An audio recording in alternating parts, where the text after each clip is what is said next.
Kami naikkan nyanyian sorak kemuliaan bagi nama-Mu ya Tuhan. Kami bersyukur Tuhan izinkan kami boleh sampai pada hari ini semua karena kebaikan Tuhan dalam hidup kami.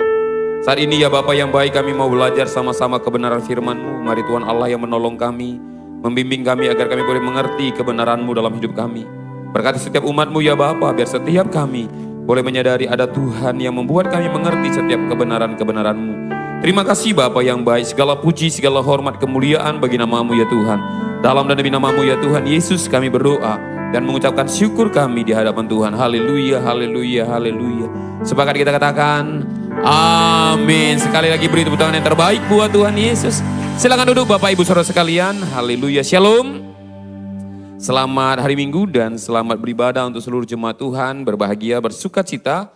Boleh kembali berjumpa dengan Bapak Ibu di malam hari ini untuk kita boleh bersama-sama belajar kebenaran firman Tuhan. Hari ini kita akan sama-sama belajar kebenaran firman Tuhan yang terambil dalam Mazmur pasal yang ke-99. Mulai dari ayat yang pertama sampai ayat yang ke-9. Dari 9 ayat ini kita akan mau belajar apa yang ingin Tuhan sampaikan bagi setiap kita. Menjadi pegangan hidup kita sepanjang minggu ini. Menjalani hidup bersama dengan Tuhan. Mazmur pasal yang ke-99 ayat yang pertama sampai yang 9. Saya rindu kita boleh membacanya secara bergantian. Saya yang pertama, Bapak Ibu Saudara sekalian nanti ayat yang kedua. Demikian seterusnya. Yang sudah dapat katakan amin. Oke, saya bacakan demikian bunyi kebenaran firman Tuhan dari judul perikopnya.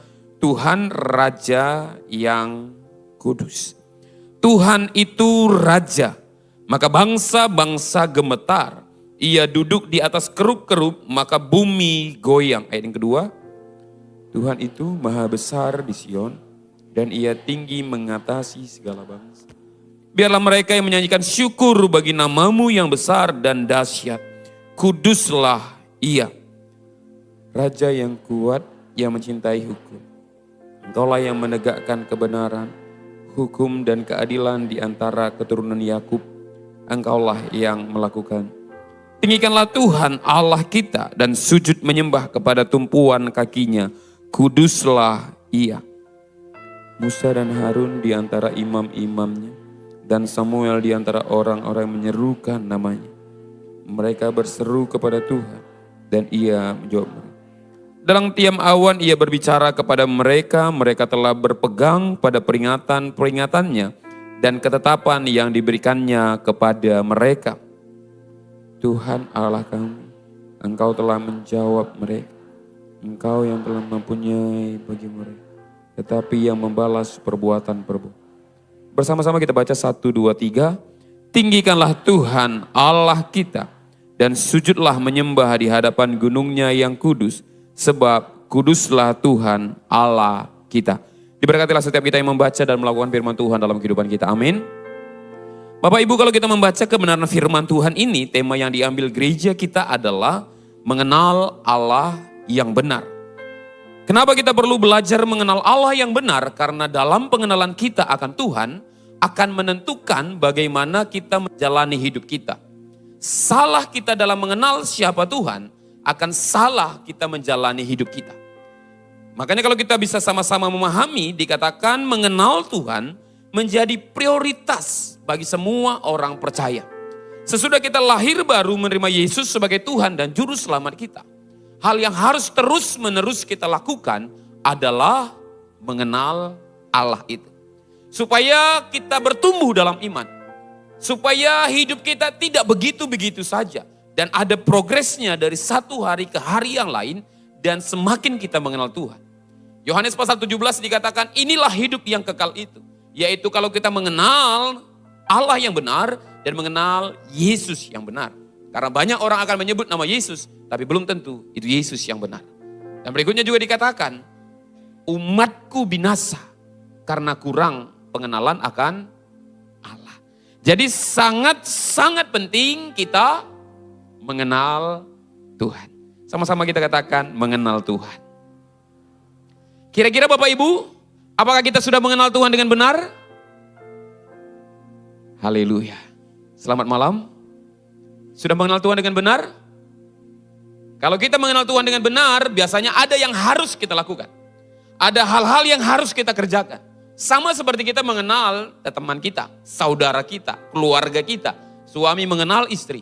Apakah bisa proses pengenalan itu terjadi satu hari? Tidak bisa. harus berhari-hari, bertahun-tahun. Bahkan suami istri di tempat ini, aku yakin juga, sudah sekian tahun berkeluarga, tetap ada hal yang belum kita kenal dari pasangan kita masing-masing. Setuju atau setuju?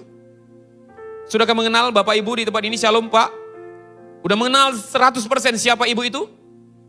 Atau ada kadang waktu tertentu kita masih terkejut. Hah? Kok kira kau seperti ini? Tapi kenapa seperti ini? Padahal mungkin sudah 2-3 tahun, 4 tahun pacaran.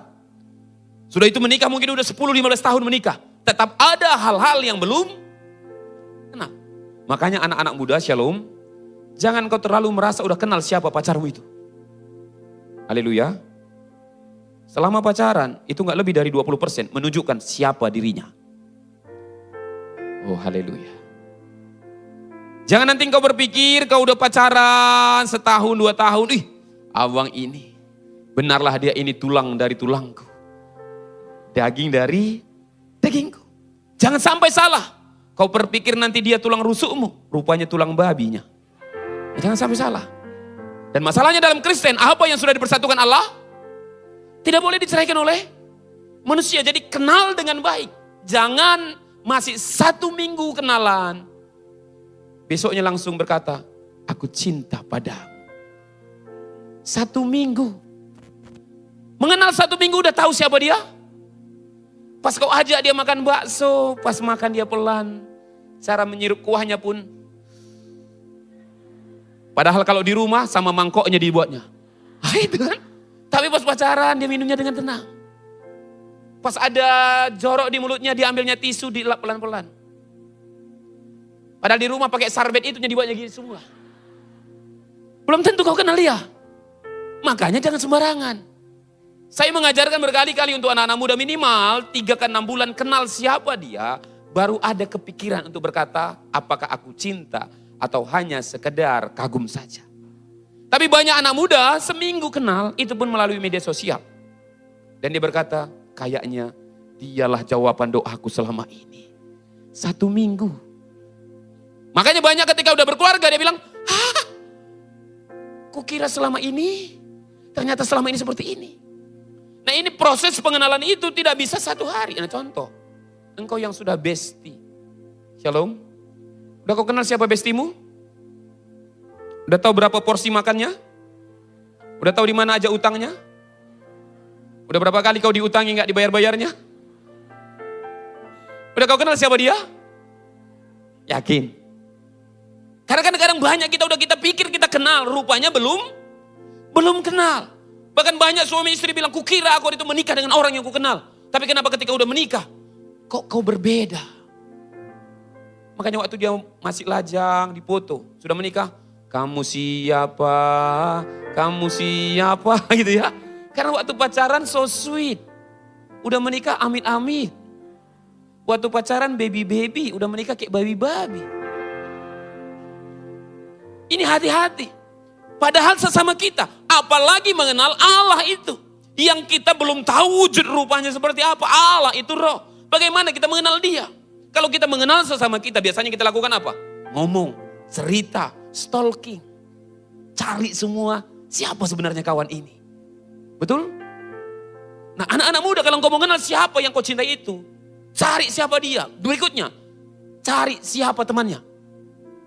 Kalau temannya Parbada, percayalah dia 70-80% pasti Parbada. Karena itu circle-nya. Orang tidak akan jauh-jauh dari siapa temannya. Betul? Makanya orang bijak berkata, tunjukkan kepada aku 5 temanmu, akan kutunjukkan bagaimana masa depanmu. Karena siapa teman kita itu menjadi gambaran diri kita. Jadi anak muda ketika engkau pacaran dengan seseorang, mau pacaran dengan seseorang, lihat dulu siapa kawannya. Rupanya temannya tukang utang parbusuk. Asal minjam gak pernah balikkan. Tiba-tiba teman-temannya itu adalah orang-orang yang hidupnya gak benar. Pergaulannya bebas. Percayalah, bukan saya hakimi. Kecenderungan. Dia pun gak jauh daripada teman-temannya. Mana mungkin ada orang penggosip bisa tahan dengan orang yang suka cerita firman Tuhan? Apa mungkin dia satu circle? Susah itu. Dia bilang, ayo kita gosip dulu. Dia bilang, firman Tuhan berkata. Pasti gak ketemu itu, pasti gak nyambung. Yang akan ketemu orang-orang yang sama julidnya. Itu kau tahu kan? Itu. Oh iya kan? Oh, saling mendukung. Mazmur bilang, orang benar tidak akan tahan duduk dengan pencemooh. Demikian juga pencemooh tidak akan tahan duduk dengan orang benar. Bayangkan kalau ada satu antaramu gosip, tiba-tiba 4 orang temanmu bilang, teman, gosip itu tidak baik. Firman Tuhan berkata, kuasailah lidahmu. Kira-kira minggu depan masih mau dia ngomong samamu? Pas dia ngomong, udah payah gitu ya. Nah itu mengenalnya. Nah bagaimana dengan Tuhan? Kita pun perlu mengenal siapa Tuhan. Jangan nanti kita berpikir kita mengenal Tuhan, tapi Tuhan berkata dalam kitab Matius, enyahlah engkau semua pembuat kejahatan. Padahal orang-orang itu berkata apa? Kami telah berbuat nubuat demi namamu. Kami telah mengusir setan demi namamu. Tapi Tuhan berkata, siapa kau? Rupanya salah dalam pengenalan akan Tuhan. Jadi penting sekali kita mengenal Tuhan. Nah kalau tadi untuk teman kita mengenalnya bagaimana? Siapa temannya, terus apa hobinya, stalking mungkin Instagramnya, lain sebagainya. Alkitab, untuk kita mengenal Tuhan, Alkitab yang harus kita gunakan. Baca Alkitab dari Kejadian sampai Wahyu. Siapa yang punya kerinduan? Tahun depan, pas malam tahun baru, punya komitmen. 2024, aku akan selesai baca Alkitab dari Kejadian sampai Wahyu. Ada? Ada yang punya rencana? Punya rencana aja gak ada kalian ya, Tuhan Yesus baik. Belum tentu berhasilnya aku bilang, masih rencana. Oh Tuhan Yesus, apa rencanamu? Jalan-jalan? Atau udah rencanamu? Siapa lagi yang bisa kuutangi ini? Baca Alkitab loh, belum tentu berhasil. Ada rencana 1 Januari nanti, 1 Januari 2024 sampai nanti Desember 31 Desember 2024 selesai engkau menutupnya akhir tahun itu dengan berkata, terima kasih Tuhan, aku selesai membaca Kejadian sampai. Ada yang punya rencana? Boleh angkat tangannya? Gak apa-apa, aku lanjutkannya kalau ini walaupun kau gak angkat tangan ya. Oh Tuhan. Gimana kita mau mengenal Tuhan? Kalau baca Alkitab aja kita gak suka. Jangan nanti bilang, Pak Pendeta, tadi malam Tuhan berbicara kepadaku. Bukan aku tidak percaya Tuhan berbicara kepadamu, aku percaya, tapi aku lebih percaya apa yang tertulis dalam Alkitab. Kalau di Alkitab ini aja, Tuhan ngomong kita lakukan, udah luar biasa hidup kita. Apalagi kalau dia ngomong langsung pada kita. Karena banyak sekarang orang bilang, Pak apa maksudnya? Tadi malam aku bermimpi, aku bilang terlalu banyak tidurmu. Haleluya. Karena banyak sekali pemuda-pemuda lebih penasaran dia apa arti mimpi daripada apa arti Alkitab. Tadi malam Pak, ada ular besar yang datang dalam mimpiku. Dia melilit aku. Dan aku bangun merasakan sakit. Apa kira-kira mimpinya Pak? Untung gak selanjutnya bilang, kira-kira nomor berapa togel besok Pak? Sekaligus sajalah kan. Aku bilang aku bukan tukang tafsir mimpi. Tapi maksudnya apa itu Pak? Ya banyak hal, bisa karena trauma masa lalu atau hal-hal yang masa lalu bisa aja. Tapi itu gak ada pasti. Tapi firman Tuhan katakan, kasihilah Tuhan Allahmu dengan segenap hatimu. Itu pasti. Amin. Ampunilah sesamamu, itu pasti. Yang pasti tulis Alkitab, kita gak mau belajar. Yang gak pasti. Penasaran terus. Nah ini yang menjadi PR kita, kenallah Tuhan itu dengan benar Bapak Ibu. Bacalah Alkitab kita, bilang kiri kanannya, baca Alkitabmu. Amin. Masih adanya Alkitab kalian? Manual. Ayo, yang masih bawa Alkitab ke gereja manual, angkat Alkitabnya. 1, 2, 3. Yuk kasih tepuk tangan yang masih bawa manual, haleluya. Oh. Yang gak bawa berarti dia di handphonenya. Dan handphonenya itu handphone kudus. Sambil buka Alkitab sambil balas WA ya. Bertobatlah ya. Iya, tetaplah bawa Alkitab manual sedapat-dapatnya. Kenapa? Supaya tidak terganggu konsentrasi. Enggak tenang hatimu kalau masuk WA itu. Grogi kita kan. Enggak mau dibaca notifikasinya calon papa. Gitu ya. Mau gak dibalas gimana, mau dibalas depan pendeta gitu ya. Oh, kalau ini kan gak ada notifikasinya masuk kan? Kan gak ada notifikasinya masuk, gak ada. Nah jadi untuk mengenal Allah itu harus kita lakukan pembacaan Alkitab, pembelajaran Alkitab. Ezra berkata apa? Dia punya ketetapan di hatinya untuk membaca Alkitab, menyelidikinya, mengajarkannya, melakukannya dalam kehidupannya. Supaya kita mengenal siapa Tuhan. Kenapa penting sekali mengenal Tuhan itu Pak Pendeta? Karena salah mengenal Tuhan akan salah langkah hidup kita. Contoh, kalau kita hanya mengenal Tuhan, bahwasanya Tuhan itu adalah Allah yang mengampuni, Itu aja yang kita pahami. Bisa gak sesat jalan hidup kita? Bisa. Kenapa bisa sesat? Kita bisa berbuat dosa dengan bebas dan kita berkata apa? Toh Tuhan akan mengampuni. Gak apa-apa lah, dosa aja kita dek. Yang muda-mudi misalnya pacaran, berdosa, berzina, gak apa-apa dek. Tuhan Maha Pengampun. Nanti hari Minggu datang lagi kita, minta ampun lagi sama Tuhan. Senin sampai Sabtu, kita gaskan lagi dosa selanjutnya. Toh nanti Tuhan Nah itu bisa bahaya. Bisa gak juga kita berbahaya kalau kita memahami Tuhan hanya satu sisi saja.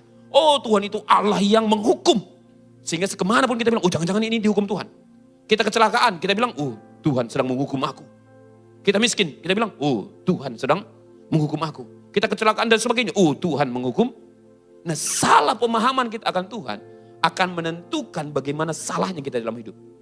Nah oleh karena itu mari kita belajar hari ini dari Mazmur pasal yang ke-99 tadi. Bagaimana pemazmur mau menjelaskan setidaknya 3 bagian tentang siapa Tuhan itu mau dijelaskan dari pemazmur. Yang pertama adalah, di ayat yang pertamanya tadi pemazmur berkata bahwasanya Tuhan itu adalah Raja. Kalau Tuhan itu Raja, makna yang terkandung dalam kata Raja adalah Tuhan itu berkuasa. Sama-sama katakan Tuhan itu berkuasa. Nah, karena raja dalam konsep pemazmur beda dengan pemerintahan yang di bangsa kita. Pemerintahan di bangsa kita kan presiden, tidak punya hak mutlak. Tapi raja punya hak mutlak atas apa yang mau dia lakukan, atas apa yang mau dia kerjakan. Jadi kita harus tahu bahwasanya Yesus itu, Allah Tritunggal itu adalah Allah yang maha kuasa. Tuhan itu berkuasa dalam hidup kita. Pemahaman kita bahwasanya Tuhan berkuasa memberikan kita keyakinan tidak ada yang mustahil bagi Allah. Dan tidak ada yang mustahil bagi orang percaya. Amin. Jadi setiap kita punya tantangan dalam hidup, setiap kita punya pergumulan dalam hidup, harus muncul kalimat apa? Tuhanku berkuasa. Kalaupun ada orang-orang yang merendahkan kita, gak yakin akan hidup kita gak usah ragu akan hal itu. Karena kita tahu Tuhan itu berkuasa. Makanya dikatakan apa? Tuhan itu Raja, maka bangsa-bangsa gemetar. Ia duduk di atas kerub-kerub, maka bumi goyang. Tuhan itu maha besar. Bahasa Arabnya Allahu Akbar. Allah maha. Haleluya. Itu kan bahasa Arabnya. Tapi kemaha besarnya Tuhan itu harus kita pahami. Sehingga apa? Coba kita lihat di slide-nya. Kalau kita menyadari Tuhan itu berkuasa atas hidup kita. Dia adalah Allah yang maha kuasa, maha besar. Slide berikutnya. Yang kita membuat kita menyadari karena Tuhan berkuasa. Kita baca sama-sama. 3, 2 ya. Maka kita bisa berharap bahwa hal-hal yang mustahil bagi kita tidaklah merupakan halangan bagi Tuhan. Bahkan justru dia membuktikan kekuasaannya ketika ada hal yang kita hadapi. Amin. Jadi waktu kita dapat situasi yang mustahil, itu kesempatan Tuhan akan menyatakan kuasanya. Pada waktu kapan Tuhan membelah laut itu? Pada waktu Musa tidak punya peluang lagi keluar dari Mesir menuju tanah Kanaan. Maka Tuhan menyatakan kuasanya. Kuasa Tuhan itu dinyatakan mulai dari perjanjian lama sampai perjanjian baru. Bahkan sampai sekarang. Kita harus tetap percaya sampai hari ini. Mujizat masih ada. Amin. Mungkin ada yang punya pergumulan Bapak Ibu di tempat ini mengalami sakit penyakit. Yang kau merasa tidak ada lagi jalan keluarnya. Mungkin berpikir tidak ada lagi kesempatan sembuh. Mungkin dokter sudah memvonis itu fakta yang ada. Tapi kita tidak boleh ragu akan janji Tuhan. Tuhan berkuasa untuk menyatakan kesembuhannya. Walaupun bagaimana beratnya yang sedang kita alami. Tidak ada hal-hal yang sampai hari ini. Yang harusnya membuat kita ragu akan kuasa Tuhan. Tapi sering sekali Bapak Ibu Saudara sekalian. Kita ragu akan kuasa Tuhan. Banyak keluarga yang ragu, bagaimana nanti aku mendidik anakku? Apa yang akan kuberikan kepada anakku? Kalau hidupku pun sekarang susah. Bagian kita kerja keras, kerja yang terbaik. Dan biarkan Tuhan menyatakan kuasanya. Saat tidak tahu apa yang harus kita buat. Tuhan punya 1001 cara untuk menyatakan mujizatnya dalam kehidupan kita. Tuhan bisa memelihara Elia. Walaupun pada waktu itu sedang terjadi kemarau yang sangat panjang. Dan bagaimana cara Tuhan untuk memelihara Elia? Dia mengirimkan seekor burung gagak memberikan makan Elia. Tahu burung gagak Bapak Ibu? Burung gagak makanannya apa? Daging. Setuju? Tapi yang dibawakan oleh burung gagak itu kepada Elia apa? Daging. Kenapa nggak dimakan burung gagak itu aja dagingnya? Kenapa dibawakannya dan berikannya kepada Elia? Sesudah masa itu selesai, apa yang dilakukan Tuhan kepada Elia? Tuhan memakai seorang janda untuk memelihara hidup Elia. Dan itu Elia. Amin. Jangan boleh nanti tiba-tiba anak-anak muda bilang, oh berarti ada janda-janda yang akan memelihara aku. Itu salah. Itu Eli. Amin. Karena kadang aku perlu menjelaskan dengan jelas ini. Karena pulang banyak aku salah tangkap. Oh berarti kalau zaman dulu Tuhan memakai janda. Anak-anak muda lihat yang laki-laki, janda mana yang akan Tuhan pakai untuk memelihara aku. Itu salah. Itu cara Elia dengan caranya. Amin. Nah, Tuhan memakai segala cara untuk menyatakan mujizatnya. Tuhan pakai Rasul Petrus, ketika orang kena bayangan Rasul Petrus, orang bisa sembuh. Orang membawa sapu tangan Paulus, orang bisa sembuh. Kalau orang kena sapu tanganmu, bisa kembali kepada Bapa di sorga. Itu cara-cara Tuhan, jangan batasi cara Tuhan. Tuhan itu sangat berkuasa. Makanya saya punya ayat favorit dalam hidup saya. Kejadian 1 ayat 1. Itu ayat emas saya. Apa isinya? Pada mulanya Allah menciptakan langit dan bumi. Bahasa Bataknya, di mula-mulana, kita pada batama, langit dohot, amin. Nah gitu ya. Itu ayat emas saya. Ada ayat emasnya? Yang sama Kejadian 1 ayat 1? Oh enggak ada ya. Ayat emas kalian apa? Berilah maka akan diberi. Haleluya. Apa ayat emas kalian ada? Ada. Ada ayat emasnya. Akhirnya Yudas gantung diri. Nah itulah. Itu ayat emasnya ya. Oh kayaknya inilah jawaban Tuhan. Yudas gantung diri, aku pun gantung diri. Jangan salah ayat emas. Kenapa itu menjadi ayat emas saya? Karena saya ingat pada mulanya Allah menciptakan langit dan bumi. Dalam hati saya langsung berpikir, kalau langit dan bumi saja Tuhan bisa ciptakan. Masa kan Tuhan tidak bisa ciptakan satu solusi untuk masalah yang kita hadapi? Yang tidak ada bahan dasarnya. Langit dan bumi ada bahan dasarnya? Tidak ada bahan dasarnya Bapak Ibu. Bahan dasar langit dan bumi apa? Berfirmanlah Allah, jadilah. Maka jadi. Tidak ada bahan dasarnya Tuhan bisa siapkan. Jadi apa yang harus kita takutkan tentang kuasa Tuhan dalam hidup kita? Walaupun menurut kita tidak ada jalannya, Tuhan masih punya jalan untuk menyatakan kuasanya bagi kita. Amin. Haleluya. Ini yang harus kita pahami. Seringkali kita lebih percaya akan apa kata orang daripada apa kata firman atas hidup kita. Kalau orang-orang berkata kepada kita, tidak ada harapan bagimu, dan kita berkata, memang tepat. Harusnya ketika orang berkata kepadamu, faktanya kau sakit, faktanya kau tidak akan mungkin punya keturunan, faktanya tidak mungkin kau berhasil. Kita berkata, ya saya terima faktanya. Tapi aku percaya firman Tuhan di atas fakta yang ada dalam hidupku. Itu yang harus kita yakini. Pengenalan Tuhan akan ini membuat kita menjadi orang yang terus semangat menjalani hari-hari kita. Jangan sampai kita menjalani hari-hari kita bilang, memang berat kali lah hidup ini. Gimana lah ya punya hidup ini ya. Dan setiap hari status kita tentang mengeluh dan mengeluh. Dan harapan kita ada orang-orang yang menguatkan kita. Dan ternyata belum tentu ada orang yang menguatkan kita. Dan dia bilang, sama-sama mengeluh kita.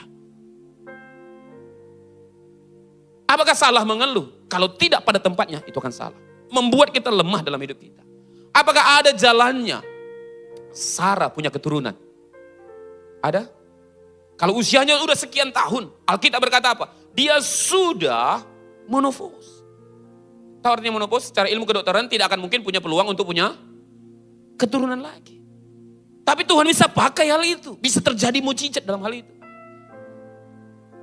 Makanya kalau ke peristiwa kelahiran Yesus, apa mungkin ada seorang perempuan yang tidak pernah bersetubuh dengan laki-laki, yang dalam keadaan perawan suci bisa punya keturunan? Nggak mungkin. Tapi itu terjadi bagi Bunda Maria. Dan dengar, khusus Bunda Maria. Amin. Jangan lagi nanti pulang ngaku-ngaku pulang ibadah ini, Pak Pendeta. Aku seperti Bunda Maria. Maksudnya gimana? Kayak mana, Dek? Udah ada anaknya, nggak tahu siapa bapaknya. Nah itu bahaya. Itu Bunda Maria. Bagaimana caranya? Itu Tuhan luar biasa. Bagaimana caranya Zakaria dan Elizabeth yang sudah dianggap mandul, Alkitab mencatat mandul, punya keturunan dan anaknya disebut Yohanes Pembaptis sebagai yang membuka jalan.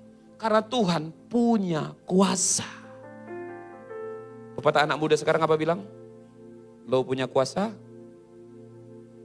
lo punya segalanya. Wih, Tuhan punya kuasa, ragu kita.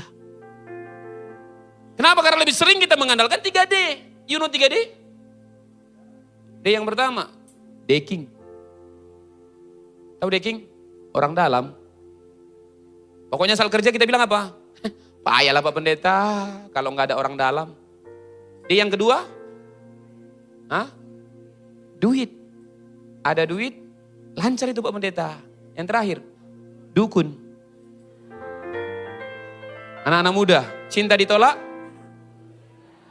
Oh haleluya, bertobat. Kok dukun? Itu kalimat salah, jangan kau ulangin. Cinta ditolak, ya kudoakan kan itu. Karena otak kita udah di sana terus. Cinta ditolak, dukun bertindak. Cinta ditolak, dukun bertindak. Itu terus otak kita. Karena kita ragu akan kuasa Tuhan. Banyak orang kita bilang, ayo Pak kita doakan. Dia bilang, aku percaya Pak, didoakan. Tapi kalau bisa, tunainya aja lah duluan. Oh haleluya ya. Sekarang banyak orang kita layani. Ada yang bisa kita doakan, dia bilang, aku udah bisa berdoa Pak Pendeta. Duitnya yang belum ada. Inilah ciri-ciri manusia yang lebih percaya kuasa uang daripada kuasa doa.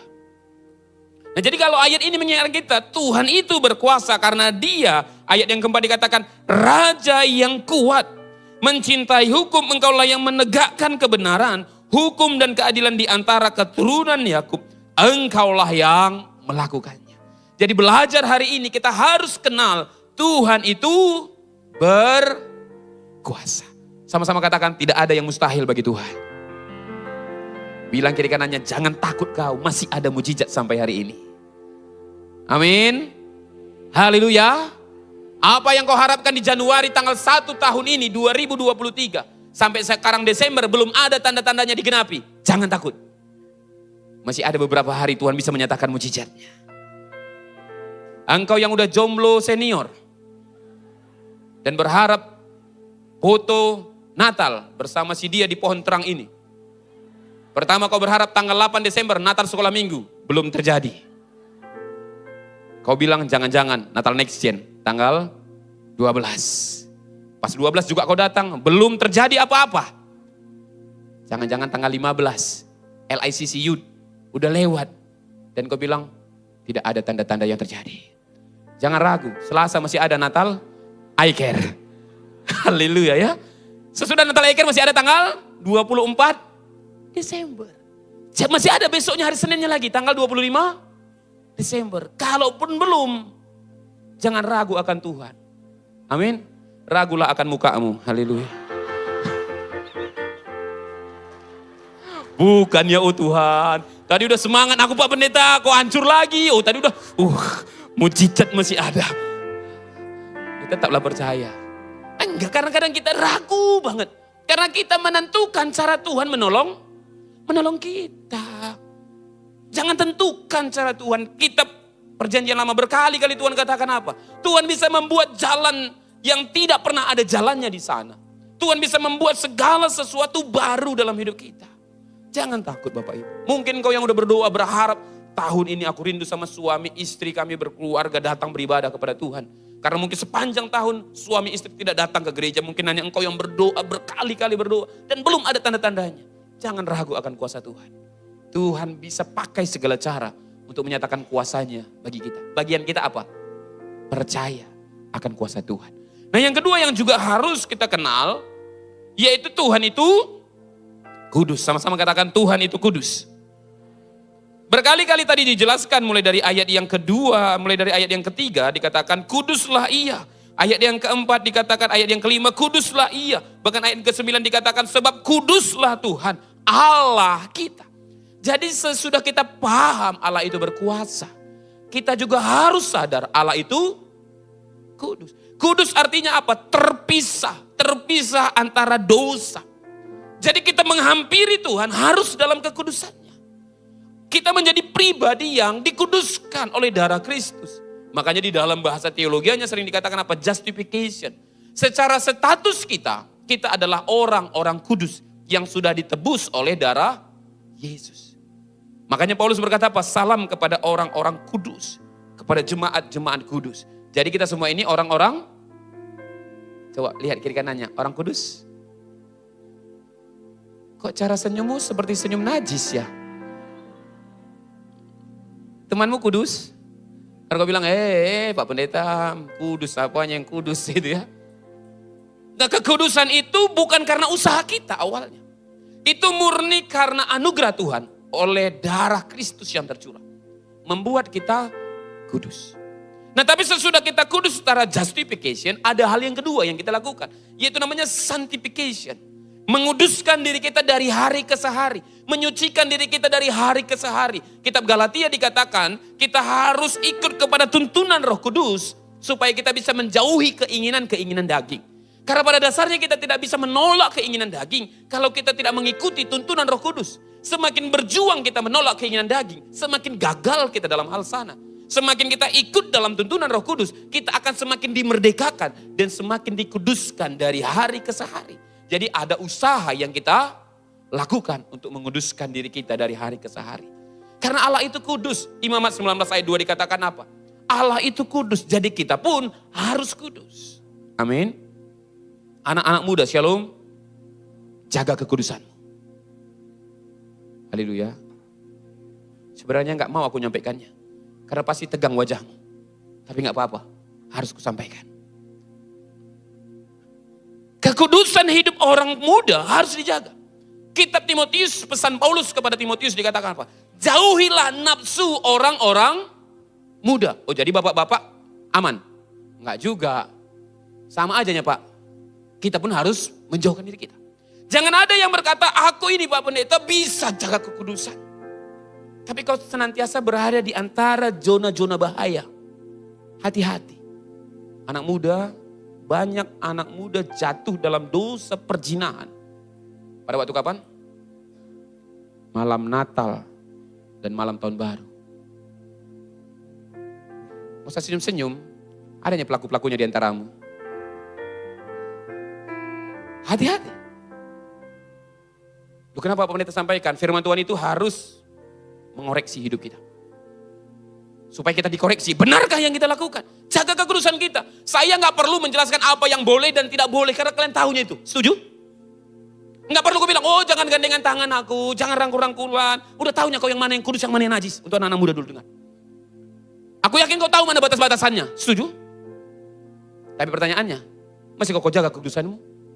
Dan kau bilang, waktu ku rangkul dia Pak Pendeta. Aku merangkulnya seperti merangkul Yesus Kristus. Kalau bisa aku bilang dalam bahasa Medannya, bacot, nah gitu ya. Kalau bisa aku bilang ya, sorry ya. Apakah mungkin kau akan merangkul yang beda jenis dan kau merangkulnya dalam kekudusan? Jawablah kawan, oh haleluya. Macam-macam gak berdosa kalian. Jawablah, apa mungkin? Aku merangkulnya dalam kasih Kristus. Bahkan kalau kami berpisah siap malam Natal itu, kami ciuman kudus. Seperti firman Tuhan berkata, saling berpisahlah dengan ciuman kudus. Jadi kami tetap waktu menciumnya pun dengan kekudusan. Mungkin. Jawablah, jawab. Jangan takut-takut jawab. Oh haleluya. Bisa. Pas kau peluk gini, aku mengasihimu seperti Yesus yang berkorban bagimu. Jauh lebih bagus apa? Jauhi. Enggak perlu ku pantau-pantau siapa dirimu yang akan foto di sini sambil rangkul-rangkulan. Karena udah ada di antaramu yang berencana tadi dari luar. Haleluya. Foto biasa saja kawan. Foto biasa.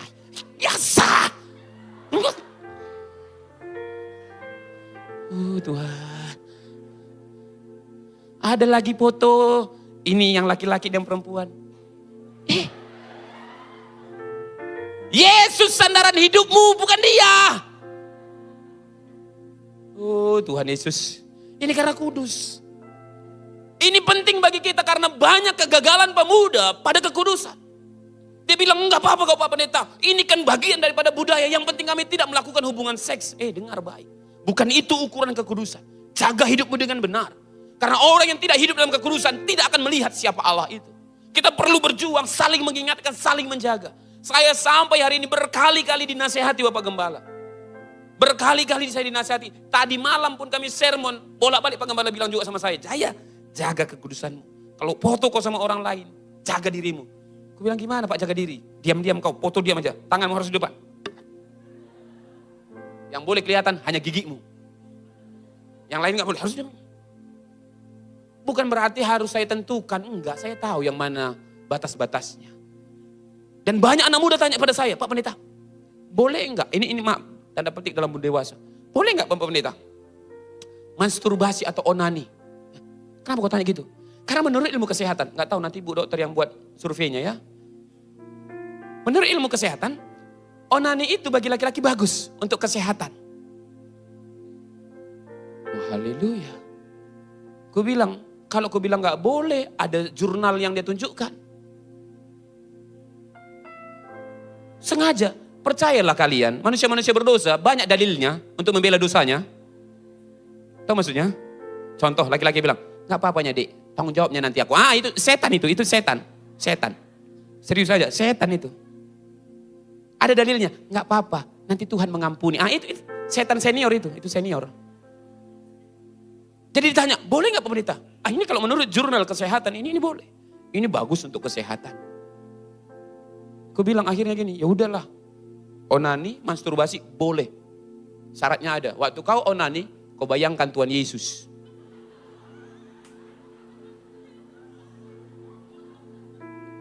Daripada aku bilang gak boleh, emosi dia. Lebih bagus aku bilang apa? Boleh, tapi pas melakukannya, bayangkan Tuhan Yesus. Bisa kira-kira?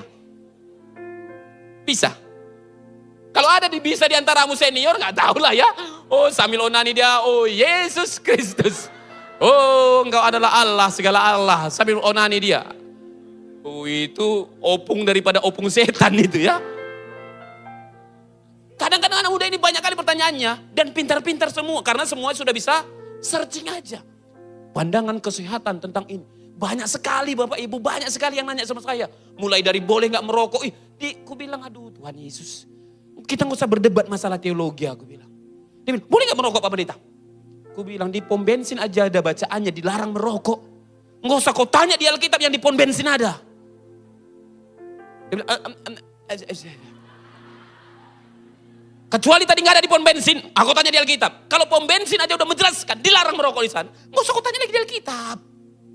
Tapi kan Pak Pendeta, menurut teologianya bagaimana? Aku bilang, bukan teologianya yang salah, otakmu yang salah. Kenapa? Kadang banyak kita membela dosa kita. Kalau ada pun di antaramu, Tuhan mengampunimu, tapi jangan bela kesalahanmu. Tahu maksudnya Bapak Ibu? Kalau salah cukuplah bilang, saya salah, saya perlu berubah. Saya keterikatan dalam hal ini, saya keterikatan dalam hal ini. Tolong saya, jangan bela kesalahan itu. Ada pernah di antaramu yang mungkin udah free sex, Tuhan mengampunimu. Tapi jangan bela dosamu, lu bilang, ini kenapa bisa kayak gini Pak Pendeta? Karena aku dulu ditipu oleh seorang laki-laki. Udah gak usah ceritakan itu, bertobat saja. Karena semakin kau jelaskan, akhirnya apa? Engkau tidak mau berubah. Karena berpikir ini bukan salah aku hanya korban ini semuanya. Orang lain. Kenapa Tuhan marah kepada Adam dan Hawa? Ketika Tuhan tanya, di manakah engkau Adam? Kenapa engkau makan itu? Apa kata Adam? Perempuan. Fiktif itu dimulai daripada Adam. Perempuan yang kau tempatkan di sisiku, dialah yang. Bukankah harus Adam bilang, aku salah Tuhan.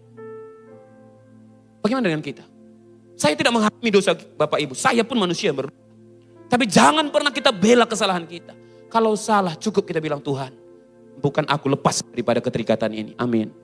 Engkau yang mungkin ada di pornografi. Minta anugerah Tuhan. Tuhan lepaskan daripada pornografi. Hidup dalam kekudusan. Jangan bela bilang. Ini kan bagian daripada orang-orang dewasa. Teman saya dulu pernah kuliah. Ada yang jahat dalam hal itu. Dia bilang.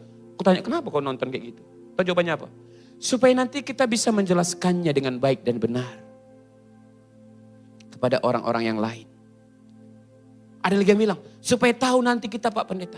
Supaya enggak malu nanti kalau kita melakukan hubungan ketika dengan suami istri kita. Waktu udah berkeluarga. Memang Adam dan Hawa itu ada tutorialnya. Shalom. Ada rupanya tutorialnya waktu Adam dan Hawa. Jadi juganya kita. Tahu maksudnya? Alasanmu banyak, alasanmu.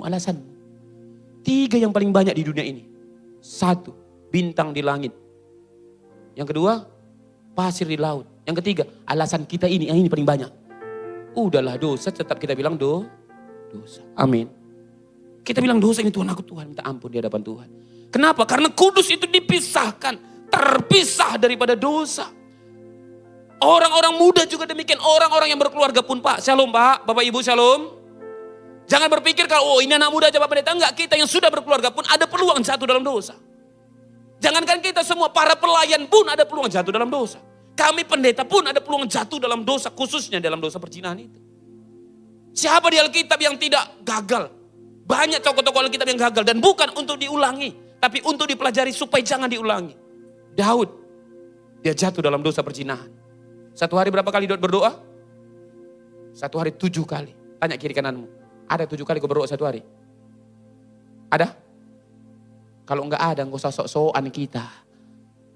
Aman Pak Pendeta. Waktu kurangkul dia, aku di dalam kekudusan, aman. Daud 7 kali berdoa, 7 kali. Jatuh kawan itu. Dan pada waktu kapan dia jatuhnya? Waktu dia sedang santai. Selama di dunia kita enggak boleh hidup santai. Kita harus kerja keras dalam hidup ini. Pada waktu kapan biasanya anak muda jatuh dalam dosa? Waktu kau lihat handphone, enggak ada kegiatan santai. Di hatimu, bentarlah. Santai. Daud jatuh. 7 kali dia berdoa. Simpson, kuat. Apakah ada manusia yang sekuat Simpson?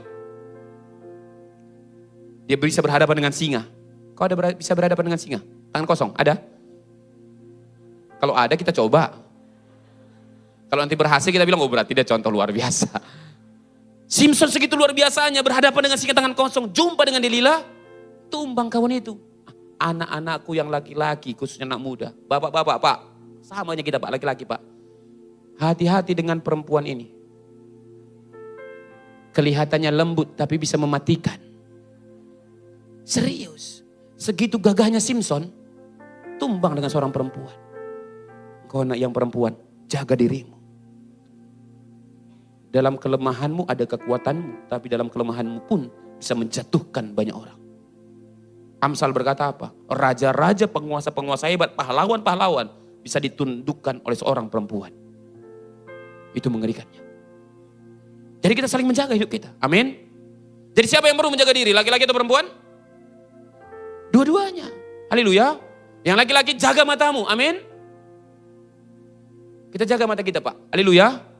Yang perempuan jaga pakaianmu. Haleluya. Jangan nanti kalian bilang, ya jagalah mata Pak Pendeta. Tapi segini rohmu.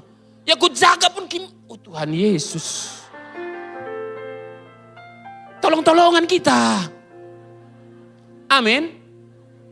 Udah berdoa aku tadi pagi saat teduh kami di gereja. Setiap hari 5:30 kami berdoa. Sebelum berdoa foto lagi kami buat laporan. Iya. Haleluya. Udah sungguh-sungguh kami baca Alkitab ini. Tapi tiba-tiba pas aku khotbah, ada yang aneh-aneh dia. Sambil goyang. Rusak imanku kawan. Jaga-jaga kita, amin. Ya yang perempuan ya, nggak ada aturan di Alkitab pakaian. Tapi jaga kesopanan.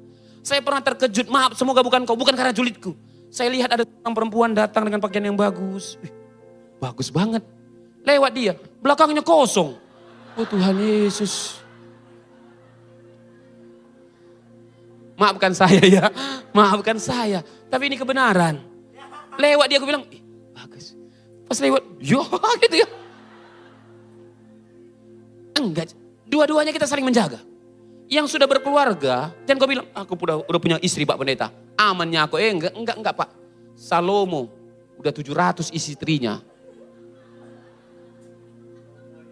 Masih gagal di situ. Kurang hikmat dialah manusia paling berhikmat. Tapi gagal dia di sana. Siapa yang menang? Yusuf. Kenapa Yusuf menang? Karena ketika digoda, dia lari. Kalau kita digoda,